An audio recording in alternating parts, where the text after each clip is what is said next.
Dilip Kumar IAS ಅವರಿದ್ದಾರೆ, ಹೈಕೋರ್ಟ್ನ ವಕೀಲರು. ಸ್ವಾಗತ ನಿಮಗೆ ದಿಲೀಪ್ ಕುಮಾರ್ ಐಎಎಸ್ ಅವರೇ. ನಮಸ್ಕಾರ ಸರ್. ಇನ್ನು ಲೋಕೇಶ್ವರ್ ಸರ್ ಇದ್ದಾರೆ, ನಿವೃತ್ತ ಪೊಲೀಸ್ ಅಧಿಕಾರಿ. ಸ್ವಾಗತ ಲೋಕೇಶ್ವರ್ ಸರ್. ಲೋಕೇಶ್ವರ್ ಸರ್, ನಾನು ಸ್ಟಾರ್ಟಿಂಗ್ ಅಲ್ಲಿ ಒಂದು ಮಾತು ಹೇಳ್ತಾ ಇದ್ದೆ, ಯಾರಾದ್ರೂ ನಮ್ಗೆ ಸಿಕ್ಕ ತಕ್ಷಣ ಸಹಜ ಕುತೂಹಲಿಗಳಾಗಿ ಜನ ಎಲ್ಲಾನ ಸಿಕ್ಲಿ ನಮ್ಗೊಂದು ಪ್ರಶ್ನೆ ಕೇಳ್ತಾ ಇರ್ತಾರೆ. ದರ್ಶನ್ ಒಂದು 2 ಡೇಟ್ ಹೊಡೆದಿರ್ಬೇಕಷ್ಟೇ ಸರ್, ಅದಕ್ಕೆಲ್ಲ ಈ ತಿಂಗಳು ಎಂಡಲ್ಲಿ ಬಂದ್ಬಿಡ್ತಾರಲ್ವ ಸರ್, ಇದೇನಾಗಲ್ಲ ಸರ್, ಅವರು ಆ ಗುಂಪಿತ್ತಲ್ಲ ಸರ್, ಅವರು ಸರ್ ಹೊಡೆದಿರ್ತಾರೆ, ಇವ್ರು ಹಂಗೆಲ್ಲ ಸರ್. ಎಷ್ಟೋ ಫಿಲಮಲ್ಲಿ ಪೊಲೀಸ್ ಪಾತ್ರ ಎಲ್ಲ ಮಾಡಿದ್ದಾರೆ ಸರ್ ದರ್ಶನ್. ಐರಾವತಲ್ಲೆಲ್ಲ ದರ್ಶನ್ ಪೊಲೀಸ್ ಪಾತ್ರ ಎಲ್ಲ ಮಾಡಿದ್ದಾರೆ. ಅವರು ಕಾನೂನು ಗೊತ್ತಿರಲ್ವ ಸರ್, ಅವ್ರು ಸಾಯಸ ಕರ್ಸ್ಬಿಟ್ಟಿರ್ತಾರ ಅಂತ ಪ್ರಶ್ನೆ ಇದ್ದಿಲ್ಲ ಸರ್. ಇಲ್ಲಿ ನೋಡಿದ್ರೆ ಸಾವಿರಾರು ಪುಟಗಳ ಚಾರ್ಜ್ ಶೀಟ್ ಇಟ್ಕೊಂಡು ಕೂತಿದ್ದೀನಿ ನನಗೆ. ಚಾರ್ಜ್ ಶೀಟ್ ಇದೆ ಅಲ್ಲಿ. ಈ ಕೇಸ್ ಅಂತ ಬಂದಾಗ ಸರ್, ಫಸ್ಟ್ ಪಾಯಿಂಟ್ ಶುರುವಾಗೋದು ದುರ್ಗದಿಂದ ಈ ಮನುಷ್ಯನನ್ನ ಕರ್ಕೊಂಡು ಬಂದ್ರ, ಕಿಡ್ನಾಪ್ ಮಾಡ್ಕೊಂಡು ಬಂದ್ರ ಅಂತ. ಕರ್ಕೊಂಡು ಮಾತಾಡಬೇಕಾಗಿತ್ತು ಬಾ ಅಂತ ಹೇಳುವುದಕ್ಕೂ ಕಿಡ್ನಾಪ್ ಮಾಡೋದಕ್ಕೂ ಡಿಫ್ರೆನ್ಶಿಯೇಟ್ ಮಾಡೋದು ಹೇಗೆ ಈ ಕೇಸಲ್ಲಿ ಅಂತ ನೋಡಿ. ಒಬ್ಬ ವ್ಯಕ್ತಿನ ಕೇವಲ ಕಟಾಕಿ ಚೀಲ ತುಂಬಿಕೊಂಡು ಅಥವಾ ಪೋರ್ಟ್ಸಬಲಿ ತುಂಬಿಕೊಂಡು ಬರೋದು ಅಂತ ಪ್ರಶ್ನೆ ಬರೋದಿಲ್ಲ. ಅವನ್ನ ಡಿಸೀವ್ ಮಾಡಿ ಕರ್ಕೊಂಡ್ ಬರೋ ವಿಚಾರಗಳು ಇರ್ತವೆ. ಸುಳ್ಳು ವಿಚಾರಗಳನ್ನು ಹೇಳಿ ಅವನಿಗೆ ನಂಬಿಕೆ ಕೊಟ್ಟು, ಬಾ ಅಲ್ಲಿ ನಿಮ್ಮವ್ರು ಇದ್ದಾರೆ ಅಥವಾ ನಿನಗ್ ಬೇಕಾದವರೆಲ್ಲ ಅಲ್ಲಿ ನಿಂತ್ಕೊಂಡು ಸಹಾಯ ಮಾಡ್ತಾರೆ, ನಿನ್ಗೊಂದು ದರ್ಶನ್ ಜೊತೆ ಕ್ಷಮೆ ಕೊಡ್ತೀನಿ, ಅವನ ಜೊತೆ ಒಂದು ಫೋಟೋ ಓಡಿಸ್ತೀನಿ, ಈ ತರದ್ದೆಲ್ಲ ಒಂದು ಡಿಸೀವಿಂಗ್ ಮೆಥಡ್ ಅದು. ಆ ಮೆಥಡ್ ಅಲ್ಲಿ ಇವನ್ನ ಕರ್ಕೊಂಡ್ ಬಂದಿರೋದ್ರಲ್ಲಿ ಟೋಟಲಿ ಅದು ಇನ್ಸ್ಟ್ರಕ್ಷನ್ ಆಫ್ ದಿ ದರ್ಶನ್ ಹೇಳಿದಕ್ಕೆ ಅಲ್ಲಿಯ ಜಿಲ್ಲಾಧ್ಯಕ್ಷ ಯಾರೋ ಅವ್ರ ಸಂಘದವನು, ಫ್ಯಾನ್ ಸಂಘದವನು, ಮತ್ತೆ ಇಲ್ಲಿಂದ ಓದಂತವ್ರು, ಇವರೆಲ್ಲ ಅವನಿಗೆ ಸುಳ್ಳು ಮಾಹಿತಿಯನ್ನ ಕೊಟ್ಟು ಅವನನ್ನ ಇಲ್ಲಿಗೆ ಬರಂಗ್ ಮಾಡ್ತಾರೆ. ಅದನ್ನು ಒಂದು ಟೈಪ್ ಆಫ್ ಕಿಡ್ನಾಪ್ ಅದು. ಅಲ್ಲ ಸರ್ ಲೋಕೇಶ್ವರ್ ಸರ್, ಈಗ ಏನ್ ಕ್ವಶನ್ ರೈಸ್ ಆಗಬಹುದು ಅಂತ, ನಾನು ಇಲ್ಲಿ ಯಾರ್ದೋ ಪರ ವಕಾಲತ್ತು ಮಾಡ್ತಾ ಇದ್ದೀನಿ ಅಂತಲ್ಲ. ಏನಾಗುತ್ತೆ ನೋಡಿ ಸ್ವಾಮಿ, ಚಿತ್ರದುರ್ಗದ ಫ್ಯಾನ್ಸ್ ಅಸೋಸಿಯೇಷನ್ ಸಂಘದ ಮುಖ್ಯಸ್ಥ ರಘು ಇದಾನಲ್ಲ, ಅವನು ನನ್ನ ಅಭಿಮಾನಿನೇ, ರೇಣುಕಾ ಸ್ವಾಮಿ ನನ್ನ ಅಭಿಮಾನಿನೇ. ಎಷ್ಟೋ ಸಲ ನಾವು ಭೇಟಿ ಮಾಡಿದ್ದೀವಿ. ಅದೇ ಥರ ಈ ಥರ ಬಂದರೆ ವಿನಃ ಬರೋರು ಈ ಯಾವುದೋ ದಾರಿಗಳೆಲ್ಲ ಬಾರ್ ಮುಂದೆ ನಿಲ್ಲಿಸ್ಬಿಟ್ಟು ಚಿಪ್ಸ್ ತೊಗೊಂಡು ಅದೇನೋ ಡ್ರಿಂಕ್ಸ್ ತೊಗೊಂಡೆಲ್ಲ ಬರ್ತಾರ? ಬರಲ್ಲ ಅಲ್ಲ. ಮಾತಾಡಬೇಕು ಅಂತಾರೆ ಬಂದಿದ್ದು ಸ್ವಾಮಿ. ನನಗೂ ಕಾನೂನು ತಿಳುವಳಿಕೆ ಇದೆ. ಒಬ್ಬ ಮನುಷ್ಯನ ಸಾಯಿಸಿದ್ರೆ ಈ ದೇಶದ ಕೋರ್ಟ್ ನನ್ನ ಬಿಡುತ್ತಾ ಅನ್ನೋ ಪ್ರಾಥಮಿಕ ತಿಳುವಳಿಕೆ ನನಗಿದೆ. ಈ ವಾದ ಬರಲ್ವಾ ಸರ್ ಕೋರ್ಟಲ್ಲಿ? ಇಲ್ಲ ನೋಡಿ, ಡಿಫೆನ್ಸ್ಗೆ ತಗೊಳ್ಳೋ ವಿಚಾರ ಬೇಕಾದಷ್ಟು ಇದ್ರೂನು ಈಗ ಚಾರ್ಜ್ ಶೀಟ್ ಹಂತದಲ್ಲಿ ಏನು ಅವನು ಇಲ್ಲಿಗೆ ಬರಕ್ ಕಾರಣ ಆಯ್ತು ಅನ್ನೋದು, ಅವನಿಗೆ ಸುಳ್ಳು ಮಾಹಿತಿಯನ್ನ ಕೊಟ್ಟು ಇಲ್ಲಿ ಕರ್ಕೊಂಡ್ ಬರ್ತಾರಲ್ಲ, ಅದೇ ಇಂಪಾರ್ಟೆಂಟ್ ಆಗಿ ಇಲ್ಲಿ ಚಾರ್ಜ್ ಶೀಟ್ ಅಲ್ಲಿ ತಂದಿರೋದು ಮುಖ್ಯವಾಗಿ. ಮತ್ತೆ ದರ್ಶನ್ ಅವರು ಏನ ಪವಿತ್ರ ಗೌಡ ಅವರ ಒಂದು ಇನ್ಸಲ್ಟೇಷನ್ ಆಗಿತ್ತು ಅಂತ ಅವಳ ಮಾತನ್ನ ಕೇಳಿ ತನ್ನ ಟೀಮ್ ನವ್ರಿಗೆ ಇನ್ಸ್ಟ್ರಕ್ಷನ್ ಕೊಡ್ತಾನೆ. 3 ಹಂತದಲ್ಲಿ ಇಲ್ಲಿ ಡಿವೈಡ್ ಆಗುತ್ತೆ. ಯಾರಿಂದ ಸ್ಟಾರ್ಟ್ ಆಯ್ತು, ಯಾರು ಅದಕ್ಕೆ ಇನ್ಸ್ಟ್ರಕ್ಷನ್ ಕೊಟ್ರು, ಯಾರು ಅದನ್ನ ಮಾಡಿದ್ರು.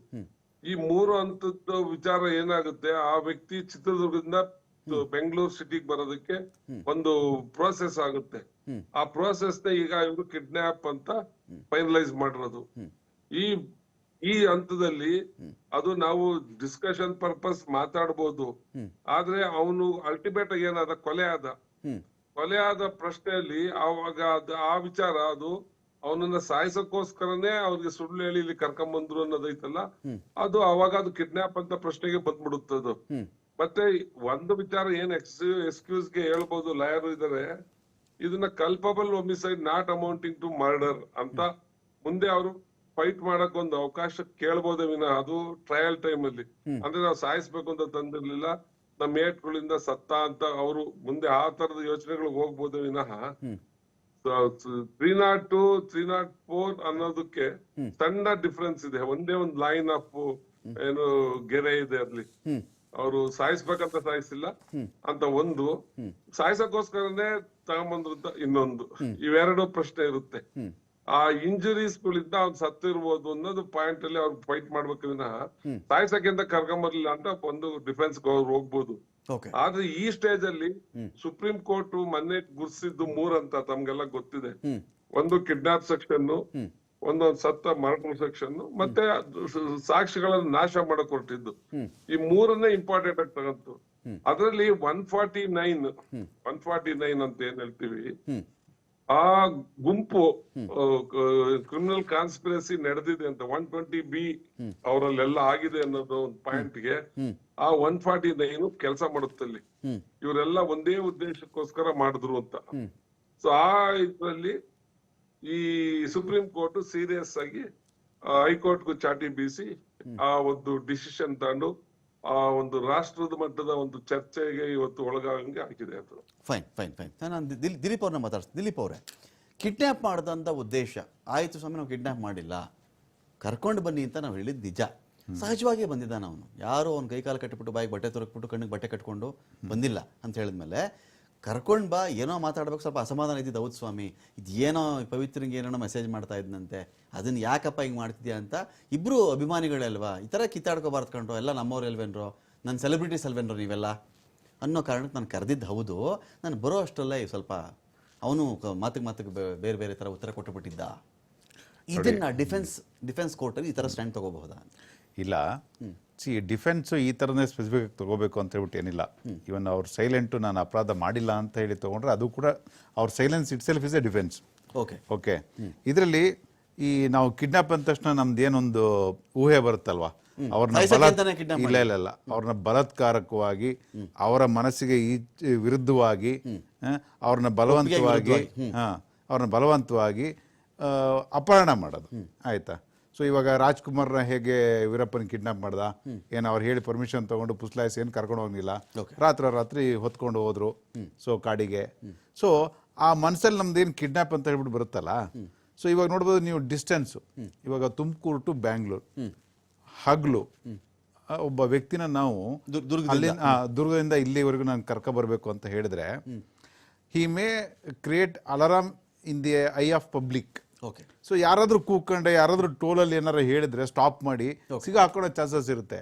ಹಾಗಾಗಿ ದಿ ಮೆಥಡ್ ಆಫ್ ಕಿಡ್ನಾಪ್ ಇದೆಯಲ್ಲ ಅದು ಚೇಂಜ್ ಆಗುತ್ತೆ. ನಾನು ಬಲಾತ್ಕಾರವಾಗಿ ಕರ್ಕೊಂಡು ಹೋಗೋದ್ರಿಂದ ನಾವು ಸಿಗಾಕೊಳ್ತೀವಿ ಅಂತ ಹೇಳ್ಬಿಟ್ಟು ಅದನ್ನ ಪುಸ್ಲಾಯಿಸಿ ಕರ್ಕೊಂಡು ಕಿಡ್ನಾಪ್ ಮಾಡೋದಿದೆಯಲ್ಲ, it's a method of kidnap ಅಷ್ಟೇ. ಇಲ್ಲ ಪುಸ್ಲಾಯಿಸಿನೂ ನಾನು ಕಿಡ್ನಾಪ್ ಮಾಡ್ಬೋದು, ಇಲ್ಲ ನಾನು ಬಲವಂತವಾಗಿ ಕಿಡ್ನಾಪ್ ಮಾಡ್ಬೋದು. ಎಲ್ಲ ಕಿಡ್ನಾಪ್ಗಳ ಉದ್ದೇಶ ಕೊಲೆನೇನಾ? ಅಲ್ಲ, ಕಿಡ್ನಾಪ್ ಬೇರೆ, ಕೊಲೆ ಬೇರೆ. ಫಸ್ಟು ನಾನು ಅದನ್ನ ಹೇಳ್ತೇನೆ, ಇವಾಗ ಕೊಲೆ ಮಾಡೋ ಉದ್ದೇಶಕ್ಕೆ ಕಿಡ್ನಾಪ್ ಮಾಡಿದ್ರ ಅಂತ ಹೇಳ್ಬಿಟ್ಟು ನಾನು ಹೇಳ್ತಾ ಇಲ್ಲ. ಇಲ್ಲಿ ಬರೀ ಒಂದು ಕಿಡ್ನಾಪ್ ಸೆಕ್ಷನ್ ಅಲ್ಲಿ ಇದೀನಿ ಅಷ್ಟೇ ನಾನು. ಸೊ ಕಿಡ್ನಾಪ್ ಆದ್ಮೇಲೆ ಕೊಲೆ ಆಗಿದೆ, ಆದ್ರೆ ಮೊದಲೇ ಉದ್ದೇಶ ಇತ್ತ ಇಲ್ವೋ ಗೊತ್ತಿಲ್ಲ, ಆದ್ರೆ ಕೊಲೆ ಅಂತೂ ಆಗಿದೆ, ಕಿಡ್ನಾಪ್ ಅಂತೂ ಆಗಿದೆ. ಬಟ್ ಕಿಡ್ನಾಪ್ ಯಾವ ತರ ಆಗಿದೆ ಅನ್ನೋದು ಇಂಪಾರ್ಟೆಂಟು. ಸೊ ನನಗೆ ಇಲ್ಲಿ ಏನ್ ಕಂಡು ಬಂತು ಅಂತಂದ್ರೆ, ಸೊ ಒಬ್ಬ ವ್ಯಕ್ತಿನ ನೀವು ಅಲ್ಲಿಂದ ಇಲ್ಲಿವರೆಗೆ ಚಿತ್ರದುರ್ಗದಿಂದ ನೀವು ಬೆಂಗಳೂರಿಗೆ ಕರ್ಕೊಬರ್ಬೇಕು ಅಂತ ಹೇಳಿದ್ರೆ ಹಾಡಗ್ಲು ಒಬ್ಬನ ಕಾರಲ್ಲಿ ಕೂರಿಸ್ಕೊಂಡು, ಸೊ ಬಲವಂತವಾಗಿ ಕರ್ಕೊಬಂದ್ರೆ ಅವನು ಬೇರೆಯವರಿಗೆ ಅಲರ್ಟ್ ಆಗುತ್ತೆ. ಸೊ ಇವನೇ ಏನಾದ್ರು ಕಿರ್ಚಿ ಅಥವಾ ಇನ್ನೇನೋ ಆಗುತ್ತೆ, ನಾವು ಸಿಗಾಕೋತೀವಿ ಅಂತ ಹೇಳ್ಬಿಟ್ಟು ಪುಸ್ಲಾಯಿಸಿ ಕರ್ಕೊಬರೋದಿದೆಯಲ್ಲ, ಅದ್ರೂ ಕೂಡ ಕಿಡ್ನಾಪ್ ಅಂತಾರೆ ಕರೀತಾರೆ. ಸೊ ಹಾಗಾಗಿ ನಮ್ ಏನು ಊಹೆ ಇದೆಯಲ್ಲ, ಈ ತರ ಬಲವಂತವಾಗಿ ಎತ್ಕೊಬಂದ್ರೆ ಇದು ಡೆಫಿನಿಷನ್ ಅಪ್ಲೈ ಆಗುತ್ತೆ ಅಂತ, ಅದು ತಪ್ಪು. ಸೊ ಇದು ಕಿಡ್ನಾಪಿಗೆ ಸಂಬಂಧಪಟ್ಟಿದ್ದು. ಇವಾಗ when it comes to defence, so ನಾನು ಕಿಡ್ನಾಪೇ ಮಾಡಿಲ್ಲ, ಅವನ್ನ ಹೇಳ್ಬಿಟ್ಟು ಕರ್ಕೊ ಬರ್ತಾ ಇದ್ದೆ ಅಂತ ಹೇಳ್ಬಿಟ್ಟು ನೀವು ಹೇಳ್ಬೋದು. ಆಯ್ತಾ? ದಿ ಸಬ್ಸಿಕ್ವೆಂಟ್ ಈವೆಂಟ್ ಇದೆಯಲ್ಲ, ಆಯ್ತಪ್ಪ ನೀನು ಅವನಿಗೆ ಬುದ್ಧಿವಾದ ಹೇಳಕ್ಕೆ ಅಂತ ಕರ್ಕ ಬಂದೆ ಅಲ್ವಾ, ಸೊ ಅವ್ರ ಮನೆಯವ್ರಿಗೆ ಹೇಳ್ಬಿಟ್ಟು ಕರ್ಕ ಬರ್ಬೇಕಾಗಿತ್ತು, ಮಾಹಿತಿ ಕೊಡ್ಬೇಕಾಗಿತ್ತು. ಆಯ್ತಾ? ಇಲ್ಲ ಬುದ್ಧಿವಾದ ಹೇಳೋದಕ್ಕೆ ನೀನು ಪೊಲೀಸರಿಗೆ ದೂರು ಕೊಟ್ಬಿಟ್ಟೆ ಬುದ್ಧಿವಾದ ಹೇಳ್ಬೇಕಾಗಿತ್ತು, ನೀನು ಅಲ್ಲೇ ಹೇಳಿಸ್ಬೋದಿತ್ತು. ಏನು ಬೆಂಗಳೂರಿಗೆ ಕರ್ಕ ಬಂದೆ ಬುದ್ಧಿವಾದ ಹೇಳಿಸ್ಬೇಕೇನು? ದೊಡ್ಡವ್ರು ಇರ್ತಾರೆ, ಏನು ಚಿಕ್ಕ ಮಕ್ಕಳಲ್ಲ, 18 ವರ್ಷದ ಒಳಗಿನವರಲ್ಲ ಇವ್ರು ಯಾರು. ಹೌದು ದಿಲೀಪ್ ಅವರೇ, ಅಲ್ಲ ಆಗ್ಲಿ ಏಜ್ಡ್ ಇದ್ದಾರೆ, ಪ್ರಬುದ್ಧರಿದ್ದಾರೆ, ಬಾರೋ ಮಾತಾಡೋಣ ಅಂದ್ರೆ ಫ್ರೆಂಡ್ಸ್ ಬಾರೋ ಅಂತ ಕರೆದಿದ್ದಕ್ಕೆಲ್ಲ ಅಪ್ಪ ಅಮ್ಮನ ಕರೆದು 4 ಜನ ಪಂಚರ ಸಮಕ್ಷಮದಲ್ಲೆಲ್ಲ ಮಾತಾಡ್ಬೇಕಾಗಿತ್ತು. ಹಂಗಿಲ್ಲ. ಇವಾಗ ಏನಾಗುತ್ತೆ, ಡಿಫೆನ್ಸ್ ತಗೊಂಡ್ರೆ ಒಂದು ಪ್ರಾಬಬಲ್ ಡಿಫೆನ್ಸ್ ಅಂತ ತಗೋಬೇಕು. ಸೊ ಸುಮ್ಮನೆ ಏನೋ ಒಂದು ಡಿಫೆನ್ಸ್ ತೊಗೊಳಕ್ಕಾಗಲ್ಲ. ಅಯ್ಯೋ ಪಪ್ಪ ನಾನು ಅವನೇನೋ ಬುದ್ಧಿ ಹೇಳಕ್ಕೆ ಅಂತ ಹೇಳ್ಬಿಟ್ಟು ಕರ್ಕೊಂಡು ಹೋಗ್ತಾ ಇದ್ದೆ, ಅಲ್ಲಿ ನೋಡ್ರಿ ಏನೋ ಸಿಟ್ ಬಂದು ಹೊಡೆದ್ಬಿಟ್ಟು ಸತ್ತೋಗ್ಬಿಟ್ರು, ಇದು ಅಂದ್ರೆ ಮರ್ಡರ್ ಅಲ್ಲ, ಬೈ ಅನ್ಎಕ್ಸ್ಪೆಕ್ಟೆಡ್ ಆಗಿ ಹಿ ಡೈಡ್ ಅಂತ ಹೇಳ್ಬಿಟ್ಟು ಹೇಳಿಕ್ ಬರೋದಿಲ್ಲ. ಸೊ ನಿಮಗೆ ನೋಡ್ಬೋದು, ಆಕ್ಸಿಡೆಂಟ್ ಇರ್ಬೋದು, ಎಲ್ಲೋ ಒಬ್ಬ ಹೋಗ್ತಾ ಇದ್ದ, ಯಾರ್ದೋ ಒಂದು ಕಟ್ಟಡ ಕುಸಿದ್ ಬಿತ್ತು, ಆಯ್ತಾ, ಅಂದ್ರೆ ಇಲ್ಲ ಕಟ್ಟಡನ ಸರಿಯಾಗಿ ಕಟ್ಟಿಲ್ಲ, ಸೊ ನೆಗ್ಲಿಜೆನ್ಸ್ ಇರುತ್ತೆ. ಸೊ ಅಂತ ಸಂದರ್ಭ ಆಗಂತಹ ಮರ್ಡರ್ ಇರ್ಬೋದು, ಅಂದ್ರೆ ಅಲ್ಲೂ ಜೀವ ಹೋಗಿರುತ್ತೆ, ಇಲ್ಲೂ ಜೀವ ಹೋಗಿರುತ್ತೆ. ದಿ ಮೆಥಡ್ ಆಫ್ ಅಂದ್ರೆ losing of life is A different. So ಹಂಗಾಗಿ ನಾವು ಈ ರೀತಿ ನಾನು ಡಿಫೆನ್ಸ್ ತಗೊಳಕ್ ಹೋದ್ರೆ ಓಕೆ ಅದು ತುಂಬಾ ವೀಕ್ ಡಿಫೆನ್ಸ್ ಅಂತ ನನಗನ್ಸುತ್ತೆ.